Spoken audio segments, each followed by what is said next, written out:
현대는 관리의 시대라고 할 수가 있습니다. 남편은 가정 관리를 잘 해야 됩니다. 아내는 남편 관리를 잘 해야 됩니다. 사장은 회사 관리를 잘 해야 됩니다. 학생은 자기의 시간 관리를 잘 해야 됩니다. 운동선수들은 자기의 몸 관리를 잘 해야 되고, 목사님은 교회 관리를 잘 해야 되며, 정치인들은 국가 관리를 잘 해야 됩니다. 확실히 관리를 잘하고 못하고의 차이점은 아주 크게 나타납니다. 예전에 알고 있던 한 성도님은 차량 관리에 얼마나 진심이셨던지 일주일에 한 번씩 손세차를 맡기시는 분이셨습니다.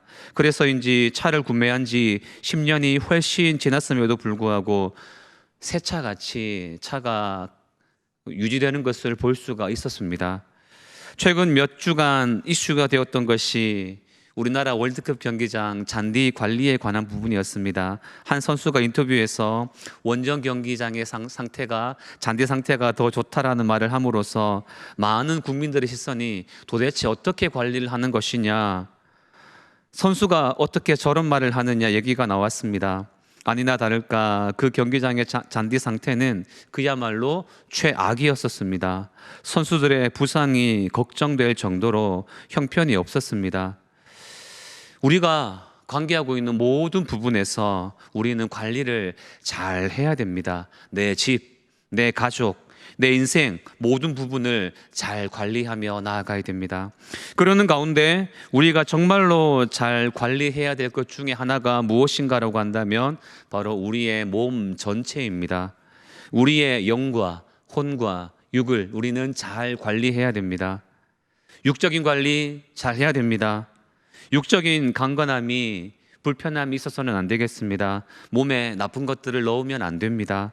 사람이 온 천하를 얻고도 자기 목숨을 잃으면 아무런 소용이 없는 법입니다. 혼 관리도 잘 해야 됩니다. 인격적인 관리를 말하는 것입니다. 외모가 아름다워도 인성적으로 좋지 않으면 주변 사람들이 힘들어지고 다 떠나가게 됩니다. 그리고 영 관리 잘 해야 됩니다. 믿지 않는 사람들은 영적인 부분 자체를 인지하지를 못하지만 예수를 믿고 구원받은 그리스도인으로 서 있는 우리들에게 영 관리는 필수적으로 해야 됩니다.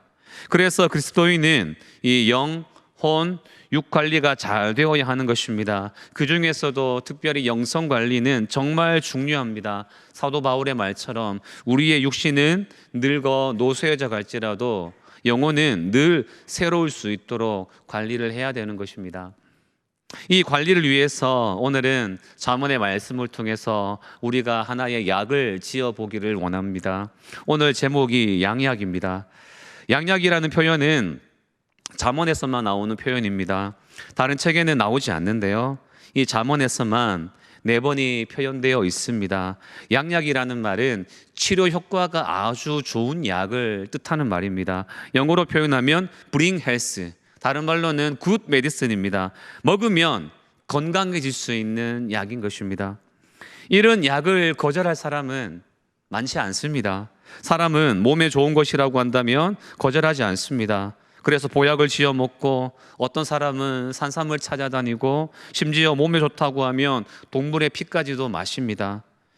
그러나 이런 것보다도 더 좋은 약이 성경 말씀에 기록이 되어 있습니다. 솔로몬은 하나님께 지혜의 선물을 받은 왕입니다. 이스라엘 역사에서 가장 평안한 시대를 살았던 왕이었고, 또 그 시대에 많은 궁녀들과 함께 살았었습니다. 아가서 6장에 보게 되면 나는 왕비가 60명이요 후궁이 80명이요 시녀가 무수하되 라고 나오고 있습니다. 열왕기상 11장에서는 1000명의 아내가 있었다라고 나오고 있습니다. 궁궐 안에 정말로 많은 사람들이 살고 있었다라는 말입니다. 그런 가운데 그 하나님이 주신 지혜로 혼과 영과 육이 강건한 사람들을 아마 자기의 눈으로 봤을 것입니다. 솔몬의 입장에서는 어떤 삶을 살아가는 사람들이 양약을 먹은 것처럼 저렇게 영혼 육의 강건함을 살아갈 수 있는지를 볼 수 있었고, 또 연구해 보기도 했습니다. 그래서 지혜 문서가 나오게 된 것입니다. 그렇기에 우리들도 이 솔로몬의 연구에 나타난 그런 삶을 살아가다 보면 우리의 영과 혼과 육 또한 강건해질 수가 있는 것입니다. 이 시간에 그런 은혜가 있기를 소망하며 말씀을 드립니다. 첫 번째입니다. 하나님을 경외하는 것이 양약입니다. 오늘 본문의 말씀 우리 같이 한번 다시 읽어보길 원합니다. 시작. 스스로 지혜롭게 여기지 말지어다. 여호와를 경외하며 악을 떠날지어다. 이것이 내 몸에 양약이 되어 내 골수를 윤택하게 하리라. 여러분, 예수님을 사랑하는 것, 죄를 짓지 않는 것, 하나님을 경외하는 것이 이것이 첫 번째 양약입니다. 예수님을 잘 믿는 것보다 더 좋은 양약은 없습니다. 예전에 예수를 믿지 않다가 예수를 믿게 된 성도님들은 아마 공감을 하실 것입니다. 주변에서 당신의 얼굴이 많이 변했어요 라는 말을 한 번쯤은 들어봤을 것입니다. 예수를 믿음으로 말미암아서 거룩한 모습으로 변화되었기 때문에 그렇습니다. 예수 잘 믿는 성도님들 되시기 바랍니다. 예수 잘 믿으면 모든 부분에서 복이 임합니다. 솔로몬은 그것을 알았고, 그래서 세상의 어떤 약보다도 더 좋은 치료제가 된다는 것을 예수 믿는 것에서 발견했던 것입니다. 구체적으로 네 가지만 말씀드리겠습니다. 어떤 것이 예수를 잘 믿는 삶인지. 일단 예배에 생명을 걸 수 있는 성도님들 되시기 바랍니다. 마리아처럼 설교 말씀을 잘 듣기 위해서 맨 앞자리에서 예배를 드리겠다라고 하는 그 마음가짐으로 나아가시고요. 설교 말씀이 들려지면 꿀이 떨어지는 말씀처럼 그 말씀을 받아 드시고 모든 예배를 사모하며 나아가는 성도님들이 되시기 바랍니다. 예수를 잘 믿는 생활은 무엇보다도 예배를 잘 드리는 생활입니다. 가능하면 모든 예배를 사모할 수 있어야 됩니다. 낮 예배, 오후 예배, 수요 예배, 금요 기도회, 새벽 기도회, 가정 예배까지 예수를 잘 믿는 것은 예배를 잘 드리는 데 있습니다. 그리고 기도하는 삶이 하나님을 경외하며 예수를 잘 믿는 삶입니다. 예수를 잘 믿으려면 기도하는 성도가 되어야 됩니다. 하나님을 사랑하는 성도는 반드시 기도하게 되어 있습니다. 매일 기도하는 시간을 정하여 기도하는 습관은 하나님이 아주 기뻐하십니다. 기도를 못하겠거든 기도하는 시간에 우리가 찬양이라도 해야 됩니다. 모든 삶에 기도가 있어야 됩니다. 기도는 나를 기쁘게 하며 나의 지경을 넓히는 일입니다. 그렇다면 함께 기도로 간구하며 나아가는 우리 성도가 되어야 되는 것입니다. 그리고 말씀 생활을 결코 놓치면 안 됩니다. 예수를 잘 믿는 사람은 하나님의 말씀을 잘 듣고 잘 읽고 나아갑니다. 사실 기도와 말씀은 뗄래야 뗄 수 없는 조합입니다. 이 두 가지만 잘해도 우리가 거룩함에 이를 수가 있습니다. 디모데전서 4장 5절에 말씀하고 있지요. 하나님의 말씀과 기도로 거룩하여짐이라. 말씀 생활 잘한다는 것은 말씀을 잘 듣는 것이고 읽는 것입니다. 그와 함께 말씀에 대한 순종도 함께 하는 것입니다. 예배 가운데서 말씀을 사모하면 말씀을 잘 듣게 되어 있고, 또한 매일매일의 삶 가운데 매일의 삶을 승리하기 위해 말씀에 순종하게 되어 있습니다. 순종이 제사보다 낫습니다. 예수를 잘 믿기 위해서 우리가 말씀 생활을 놓치지 않아야 하는 것입니다. 하나만 더 이야기하겠습니다. 11조와 감사 생활도 빠뜨리지 마시기를 바랍니다. 예수를 잘 믿기 원한다면 하나님께 드리는 생활을 해야 됩니다. 성경 모든 곳에서 하나님의 영광은 백성들이 하나님 앞에 드릴 때 나타났습니다. 모세가 성막을 지을 때에 백성들이 자기의 가진 것들을 조금씩 하나님 앞에 내어놓았고, 그랬을 때에 성막이 멋지게 지어졌고 하나님의 영광이 그 위에 임했습니다. 사도행전에 보게 되면 초대교회에서 믿는 무리가 자기의 것을 다 하나님 앞으로 가져왔었습니다. 특별히 바나바는 자기의 밭을 팔아서 그 받은 돈으로 사도들에게 주었습니다. 그래서 초대교회의 큰 일꾼으로 서 있을 수가 있었습니다. 빌립보서 4장에 보게 되면 바울이 감옥에 있음에도 불구하고 빌립보 교인들을 생각하면 기쁨에 넘쳐났었습니다. 빌립보 교인들이 자발적으로 헌금을 해서 사도 바울을 도와주었기 때문입니다. 바울은 내게 능력 주시는 자 안에서 내가 모든 것을 할 수 있다라고 고백을 했습니다. 이 말은 나는 없으면 없는 대로, 있으면 있는 대로 하나님이 주시는 그 능력 안에서 살 수 있다라는 말이었습니다. 그런데 그 빌립보 교인들은 더 나은 바울의 삶을 위해서 모든 교인들이 십시일반 헌금을 모아서 그 헌금을 드렸고, 그 모습이 바울은 너무 감동을 했었습니다. 그래서 이 빌립보 교회를 생각할 때마다 기쁨이 넘쳐난다고 했었습니다. 성도들이 예수를 너무나도 잘 믿고 있었기 때문입니다. 빌립보가 흔히 기쁨의 서신이라고 하지요. 여러분, 예수를 잘 믿고 싶습니까? 드리는 일에도 힘써야 됩니다.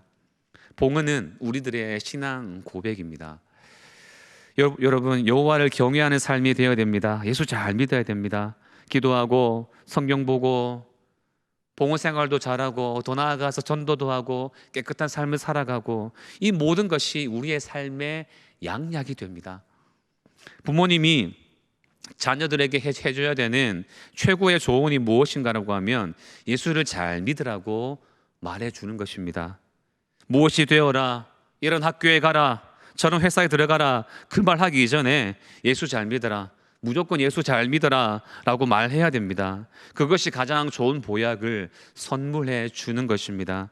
예수 잘 믿는 성도님들이 다 되시기를 축원합니다. 두 번째입니다. 충성이 양약입니다. 잠언 13장 17절 한 번만 띄워주시면 감사하겠습니다. 같이 읽어보겠습니다. 악한 사자는 재앙에 빠져도 충성된 사시는 양약이 되느니라. 여기 보십시오. 충성된 사시는 양약이 되느니라. 자기가 맡은 일에 최선을 다하는 것, 충성을 다하며 부지런하게 사는 것이 양약이 됩니다. 솔로몬의 궁중에 많은 사람들을 보면서 충성하고 있구나, 저 사람이 기쁘게 살아가네, 영혼육이 건강하구나라는 것을 볼 수 있었고, 이렇게 기록한 것입니다. 하나님께서 내게 맡겨주신 일에 최선을 다하는 삶을 살아가야 됩니다. 이 땅에서 장수하며 살아가는 비결은 하나님이 맡겨주신 일에 최선을 다하며 살아가는 것입니다. 디모데후서 2장 1절 2절 말씀에 이렇게 말하고 있습니다. 사도 바울이 디모데에게 권면하기를, 내 아들아, 그러므로 너는 예수 안에 있는 은혜 가운데서 강하고 네가 많은 증인 앞에서 내게 들은 바를 충성된 사람들에게 부탁하라 라고 말씀하고 있습니다. 여러분, 하나님이 어떠한 사람에게 일을 맡길 때에 빈둥대는 사람에게 맡기기보다는 시간 없이 바쁜 사람들에게 일을 맡깁니다. 예수님이 베드로를 선택할 때에 밤새도록 고기 잡고 있을 때 선택을 했습니다. 모세를 선택할 때에도 양치는 중에 선택을 했습니다. 일하는 중에 선택을 한 것입니다.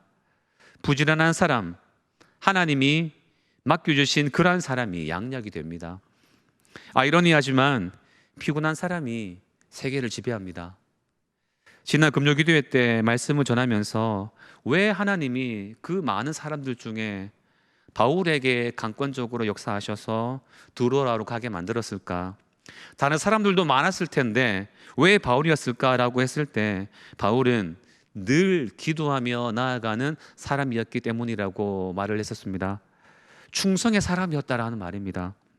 힘든 가운데서도 주를 찾는 시간을 놓치지 않고 주를 위한 일이라면 생명도 바치는 바울이었기 때문에 바울에게 더 큰 일을 하게 하려고 드로아로 가도록 뒤에서 계속 밀어주신 것이었습니다. 오늘 놀고 내일 쉬고 그 다음 날도 계획 없는 그런 사람에게 하나님이 일을 맡기시기보다는 열심히 일을 하면서 시간이 없는 그런 충성된 사람들에게 더 큰 일을 맡기게 됩니다. 그리고 그들에게 영과 혼과 육의 강건함을 더해 주십니다.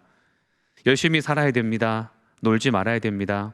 교회 안에서 충성된 성도들이 되시기 바랍니다. 말씀만 하십시오. 순종하겠습니다. 불러만 주십시오. 달려오겠습니다. 그런 충성된 성도님들이 되시기 바랍니다. 그렇게 하다가 지쳐 쓰러지면 어떡하냐고 생각되어질 수도 있겠지만, 모세는 충성을 하니 120세가 되도록 기력이 쇠하지 않았습니다. 갈렙은 내 나이 85세지만 아직도 헤브론을 정복할 수 있는 힘이 있다라고 했습니다. 충성은 약이 됩니다. 우리를 더욱더 강건하게 만듭니다. 충성된 사자들이 다 되시기를 축원합니다. 세 번째입니다. 선한 말이 양약이 됩니다. 잠언 16장 24절 한 번만 띄우시기 바랍니다. 같이 읽어보겠습니다. 선한 말은 꿀송이 같아서 마음에 달고 뼈에 양약이 되느니라. 아멘. 여러분, 그리스도인은 말 잘하지 말고 잘 말하는 사람이 되어야 합니다. 발음 하나 안 틀리고 처음부터 끝까지 유창하게 말하는 것도 달란트이지만 하나님은 말 잘하는 사람보다는 잘 말하는 사람을 쓰십니다. 우리의 입에서 선한 말들이 나와야 됩니다. 사도 바울은 언변에 능한 자가 아니었습니다. 바울이 글을 쓰는 것은 굉장히 잘했습니다. 하지만 말을 하는 것은 그렇지 못했습니다. 그래서 고린도후서 10장 10절에 보게 되면 이렇게 나옵니다. 그들의 말이 그 편지들은 무게가 있고 힘이 있으나 그가 몸으로 대할 때는 약하고 그 말도 시원하지 않다 하니 라고 나옵니다. 편지를 보면 와, 바울 너무 대단한 사람이야 싶은데 만나보니까 그리 언변에 뛰어난 사람은 아니구나, 기대 이하네 라고 느끼는 사람들도 많았던 것입니다. 그런데 하나님은 그런 바울을 쓰셨습니다. 바울이 언변이 뛰어난 사람은 아니었을지라도 성령이 주시는 지혜 안에서 잘 말하는 사람이었기 때문입니다.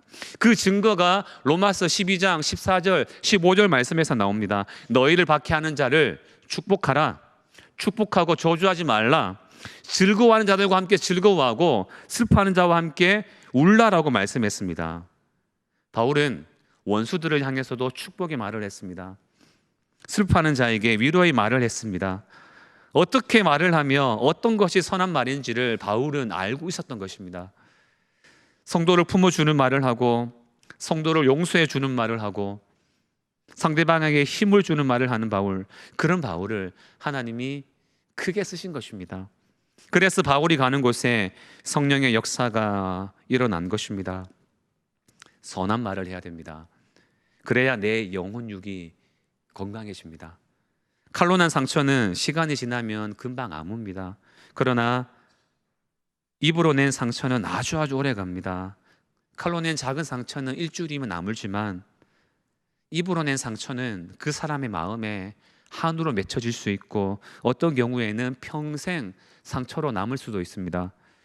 그래서 우리들은 말 잘하지 말고 잘 말하는 훈련을 받아야 됩니다. 가정에서 부부간에 선한 말을 할 수 있어야 됩니다. 지난 5월 달에 제가 청년부에서 설교를 하면서 이런 가정 꾸리길 기도하라 라고 설교를 할 때 2주에 걸쳐서 7가지 항목을 제가 말을 했었습니다. 그 중에서 3번째로 말하기를 산무의 가정을 반드시 만들어 갈 것을 제가 권면한 적이 있습니다. 산무의 가정, 부부간의 3가지만큼은 평생 동안 없어야 한다는 취지로 말을 했었습니다. 그 3가지가 무엇이었는가 하면 폭언, 폭력, 외도였습니다. 여러분, 폭언하면 안 됩니다. 서로를 향해 욕을 하는 부부가 너무 많습니다. 10분짜리 욕은 아니지만 서로를 비방하며 상대를 격하시키는 그런 말을 하는 부부가 너무 많아요. 외모를 지적하고 수입을 지적하고 서로 간의 부모를 욕하고 자녀의 성격을 보면서 당신의 안 좋은 점을 닮아서 그렇다고 말을 하고 나는 잘못이 있다고 치는데 그러면 너는 뭐가 잘났느냐 이렇게 이야기하면서 상대를 비하하는 이야기를 합니다. 이 모든 것들이 다 폭언입니다. 이런 폭언은 서로 간에 전혀 도움을 주지 않습니다. 오히려 이런 말 한마디는 나에게도 상대에게도 독약을 주입하는 것과 같은 것입니다. 부부백서에 이런 표현이 있습니다. 부부간에는 이기는 쪽이 먼저 죽는다라는 말입니다. 폭언은 양약이 아니라 독약을 먹이는 행위입니다. 그래서 이런 폭언이 없는 가정을 꾸려나가라고 제가 말씀을 했었습니다. 부부간에 선한 말이 나와야 되는 것입니다. 당연히 자녀를 향해서도 폭언이 있으면 안 됩니다. 자녀가 시험을 못 치면 왜 매번 그렇게 시험을 망치냐라고 하더니 100점을 맞아 오는 날에는 이번에는 시험이 쉬웠나 보네 라고 말하는 것은 악한 말입니다. 물론 자녀가 부모를 향해서도 악한 말을 해서는 절대로 안 됩니다. 그런 행위는 하지 않도록 가르쳐야 됩니다. 예수를 잘 믿도록 가르치면서 이런 폭언이 사라지도록 해야 됩니다. 선한 말은 양약이 됩니다. 가정에서뿐만이 아니죠. 교회에서도 선한 말들만 나와야 됩니다. 성도를 향한 비판의 말은 선한 말이 아닙니다. 성도의 단점을 지적하는 것은 선한 말이 아닙니다. 회의 중에 큰 소리를 치며 이야기하는 것 또한 선한 말이 아닙니다. 아주 오래전의 일입니다. 주일 사역을 마치고 집으로 돌아가기 전에 어떤 이로 하여금 한 가지 지적을 받은 적이 있는데요. 그날 잠이 오지 않더라고요. 여러분, 악한 말은 그 사람의 밤잠을 설치게 만듭니다. 서로를 축복하는 말이 되어야 됩니다. 용서해야 하는 말을 해야 됩니다. 그것들이 선한 말입니다. 여러분, 식물도 동물도 선한 말을 알아들어요. 식물을 심어놓고 찬송가를 들려주는 것과 다른 식물에게 세상적인 음악을 들려주는 것의 결과는 완전히 다르게 나타납니다. 하물며 사람이겠습니까? 선한 말은 꿀송이와 같이 마음에 달고 뼈에 양약이 됩니다. 선한 말로서 말하는 자도 듣는 자도 그래서 양약을 먹는 그러한 성도님들이 다 되시기를 축복합니다. 마지막입니다. 여러분, 즐거움이 양약이 됩니다. 잠언 17장 22절 말씀, 이 말씀도 같이 한번 읽어보겠습니다. 마음의 즐거움은 양약이라도 심령의 근심은 뼈를 마르게 하느니라. 여러분, 마음에 걱정, 근심이 많은 사람들은 뼈가 마른데요. 그러나 마음이 즐거운 사람은 그것만으로도 양약이 된다고 합니다. 그리스도인은 늘 즐거워해야 되는 사람입니다. 즐거울 때 즐거워하는 것은 누구나 할 수 있어요. 2002년 월드컵 4강에 들어갔을 때 누구에게나 즐거웠습니다. 올림픽에서 금메달 따는 것을 봤을 때 모든 사람이 즐거워합니다. 여러분, 즐거울 때 즐거워하는 것은 누구나 할 수 있습니다. 그러나 그리스도인은 즐겁지 못할 때에도 즐거워할 수 있어야 됩니다. 그것이 믿음의 사람이고 그것이 신앙이고 그것이 나를 살려주게 됩니다. 근심한다는 것 자체가 하나님을 믿지 못하는 것입니다. 하나님이 함께 하시면 됩니다 라고 할 때 근심이 사라집니다. 하나님을 사랑하는 자, 곧 그의 뜻대로 부르심을 입은 자들에게는 모든 것이 합력하여 선을 이루느니라 라고 할 때 여러분, 근심이 있을 수가 없습니다. 이사야 41장 10절에 두려워하지 말라, 내가 너와 함께함이니라. 놀라지 말라, 내가 너의 하나님이 됨이니라. 내가 너를 굳세게 하리라. 참으로 너를 도와주리라. 참으로 나의 의로운 오른손으로 너를 붙들리라. 이 말씀, 이런 믿음을 갖고 있는데 우리가 어찌 근심할 수가 있겠습니까? 언제나 즐거운 마음으로 나아갈 때 우리의 영과 혼과 육이 강건해질 수가 있습니다. 그리스도인에게 있어서 기뻐하며 즐거워하는 것은 당연히 해야 되는 것입니다. 우리는 죄와 사망에서 해방된 자들입니다. 이 말은 슬픔과 두려움의 근원에서 완전하게 자유하게 되었음을 의미합니다. 빌립보서는 바울이 로마 감옥에서 쓴 편지이지요. 바울이 처한 현실은 기뻐할 수 있는 상황이 아니었습니다. 더군다나 죄를 지어 감옥에 들어간 것도 아니었습니다. 그럼에도 불구하고 바울은 조금도 슬퍼하지 않았습니다. 오히려 편지들을 통해서 빌립보 성도들에게 기뻐하라 라고 말을 했었습니다. 하나님께 모든 것을 맡기면서 기쁘고 즐겁게 살아가는 사람이 양약을 먹는 것과 같은 삶이라고 솔로몬이 가르쳐주고 있습니다. 마음에 달려있는 것이 중요합니다. 어떤 사람이 열대지방 여행을 하다가 호텔에 누웠는데 전기가 나가버렸습니다.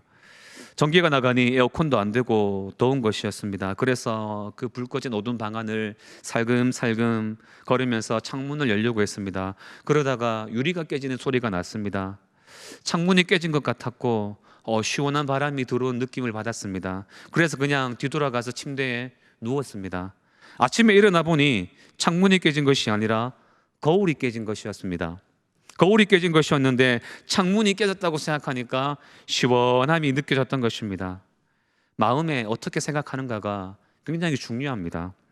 하나 더 예를 들어보자면 어떤 사람이 길을 가다가 시계를 봤습니다. 오후 2시인 거예요. 그러다 보니 생각하기를 2시네, 점심을 안 먹었네, 배가 고프네, 이런 생각이 들었습니다. 그런데 자세히 보니 2시가 아니고 12시인 것입니다. 그렇게 또 나서 보니 12시도 안 됐네, 아직 배가 덜 고픈 것 같아 라고 했다고 합니다. 주어진 상황에 어떠한 마음을 먹느냐에 따라서 생각이 달라지는 것입니다. 출애굽기 14장에서 백성들이 애굽에서 탈출하다가 앞에는 홍해, 뒤에서는 애굽 군대가 오는 상황을 만났습니다. 그래서 사람들이 애굽에 매장지가 없어서 우리를 여기로 이끌어내서 죽게 하느냐, 왜 우리를 이것까지 끌고 왔느냐 라고 하면서 두려워하고 그 무서운 마음으로 모세를 향해 악담을 퍼부었습니다. 그런데 모세는 두려워하지 않았어요.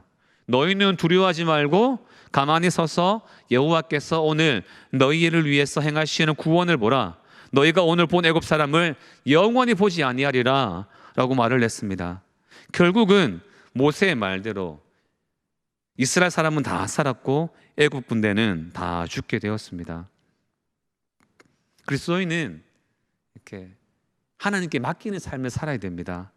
또한 그러면서 마음에 즐거움이 오는데요, 그런 마음으로 살아가야 됩니다. 그렇게 즐겁게 살아가는 자는 양약을 먹는 것과 같은 영혼의 강건함이 있게 되는 것입니다. 근심하지 마십시오. 슬퍼하지 마십시오. 어떤 상황에서도 하나님을 생각하며 감사하고 찬양, 경배함으로 나아가는 여러분들이 되시기를 바랍니다. 오늘 네 가지의 말씀을 드렸습니다. 하나님을 경외하는 삶, 예수를 잘 믿는 삶을 살아가야 됩니다. 그리고 충성된 삶을 살아가야 됩니다. 또한 선한 말을 늘 입에 달고 축복의 말을 하고 살아가야 됩니다. 그리고 늘 기뻐하고 즐거워하며 살아가야 됩니다. 이런 삶은 우리들에게 양약이 되게 만들어 줍니다. 여러분, 이를 통해서 우리 모두 건강하고 복된 삶을 살아갈 수 있기를 주님의 이름으로 축원합니다.